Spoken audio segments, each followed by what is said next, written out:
各位教育同工，各位關心孩子成長嘅家長，大家好，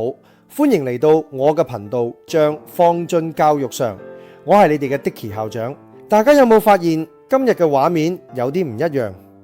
冇錯，由今集開始，我每次都會邀請我屋企中其中一位貓星人主子嚟陪我一齊做主持。今日打頭陣嘅係性格超級八卦但又非常黐人嘅焦糖。大家喺熒幕前同焦糖打個招呼好啦。其實睇住焦糖每日充滿個性嘅樣，就讓我聯想到我在學校每日面對嘅小朋友。作為校長，我平時喺推動融合教育、觀課以及處理學生情緒問題嘅時候，接觸過無數不同特質嘅學生。今日我要為大家導讀嘅呢一本書裏面嘅內容，同我平時喺學校經常接觸到嘅學生情況實在太相似啦。我覺得呢本書嘅理念，無論對老師嘅日常教學，定係對家長嘅家庭教育都極之重要。所以我決定破例將呢本書嘅精華拆解成5集，同大家慢慢深入探討。呢本書叫做 Raising Your Spirited Child， 開啟高需求小孩嘅正向天賦。坊間近年好流行話高敏兒，但係喺美國教育界更喜歡用作者 Mary Kasinka 創作嘅呢個詞 Spirited Child， 翻譯過嚟就係有個性嘅小朋友。呢類小朋友通常情緒反應好大，非常固執堅持，五官感覺強烈，而且對轉變嘅適應力較低。我哋喺學校推動 AI 教育同埋數據化分析，經常講求時間管理同埋高效運作。但係人唔係機器，面對呢啲有個性嘅小朋友，作者提醒我哋，比起時間管理，我哋更需要幫助佢哋進行能量管理。今日第一集，我哋就先嚟學習所有父母同老師都用得着嘅能量管理學。喺傳統觀念裏邊，我哋以為經常講嘢、喜歡上台表演嘅學生就係外向，文靜嘅就係內向。但係大腦科學同心理學話俾我哋聽，內向同外向嘅真正定義唔係睇外顯行為，而係睇佢哋嘅能量來源。真正嘅外向型人格係需要透過社交活動嚟獲取能量嘅，佢哋需要透過同人傾傾嚟梳理情緒，非常需要別人嘅肯定同回饋。如果佢哋缺乏同人互動嘅時間，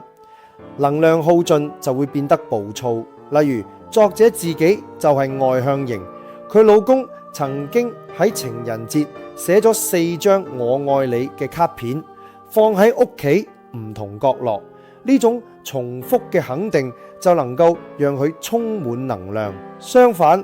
內向型人格係需要透過獨處嚟補充能量嘅，佢哋需要個人空間、反思嘅時間，或者不被打攪嘅心流活動，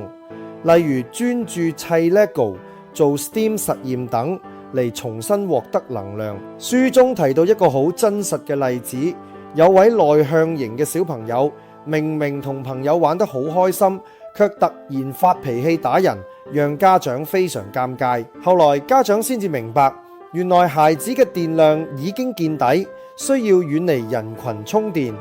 當家長教懂孩子，每玩一段時間就主動去飲杯水、去洗廁所，離開5分鐘，佢就能重新充滿電繼續玩。把呢個概念擺入我哋嘅教育思維上，你會發現好多衝突係可以避免嘅。如果你有一個內向型嘅孩子，放學後請千萬唔好馬上要求佢參加各種課外活動，或者一回機就連珠炮發地問佢今日學校發生咗咩事。你需要俾佢留白放空嘅時間，因為留白唔係浪費時間，而係佢嘅生理需求。喺學校，如果內向嘅同學因為別人企得太近而感到不舒服，甚至喐手推人，我哋老師應該教導佢用言語表達，教佢咁講：你走得太近啦，我會覺得好唔舒服。讓佢哋學會用適當嘅方法提出自己嘅需要。如果你有一個外向型嘅孩子，強迫佢獨自一人靜靜咁玩，反而會耗損佢嘅能量。喺我嘅觀課經驗中，外向型嘅學生喺跨學科嘅小組討論中表現最好，因為佢哋能夠喺聆聽同表達中梳理思路。作為家長或者老師，單單聆聽佢哋講話，唔需要急住俾意見，就已經能幫助佢哋自我調整啦。除咗分辨內外向，能量管理仲有一個終極嘅底層邏輯，咁就係睡眠。我哋經常覺得小朋友發脾氣係無理取鬧，但作者形容發脾氣就好似沙發着火，沙發唔會無緣無故着火，背後嘅誘因通常都係疲累、壓力大、恐懼或者轉變。好多家長誤以為自己嘅高需求孩子唔需要瞓咁多，但其實佢哋唔係唔想瞓，而係大腦無法輕易進入睡眠狀態。我哋必須好似舞台設計師一樣，為孩子營造視覺、聽覺、觸覺都放鬆嘅入睡環境，並且精準捕捉嗰可能只有15分鐘嘅睡意黃金時間。一旦錯過，孩子就會因為過度疲累而變得異常活躍同埋煩躁。各位同工家長了解孩子嘅氣質，唔係為咗俾佢哋貼標籤，而係為咗幫助佢哋建立一套適合自己嘅生存系統。連我哋作為大人，無論你係內向型定係外向型，亦都需要同伴侶協調，揾到屬於自己嘅充電模式。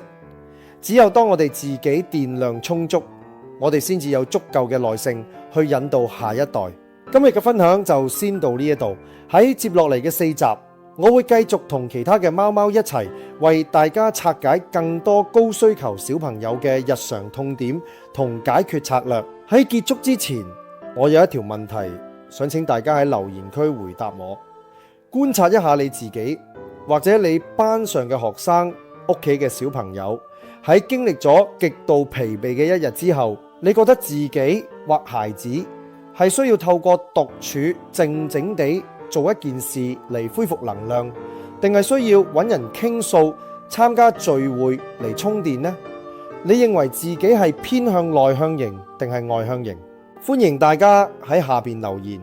我會一一閱讀並與大家交流。如果你覺得呢條影片對你嘅教學或者育兒有啟發，請你俾呢條影片一個 like comment， 分享你嘅睇法，將影片 share俾身邊同樣為咗照顧小朋友而心力交瘁嘅老師、同工同家長朋友。最後記得訂閱我嘅頻道並打開小鈴鐺。我哋下期第2集再見。焦糖同觀眾講拜拜啦。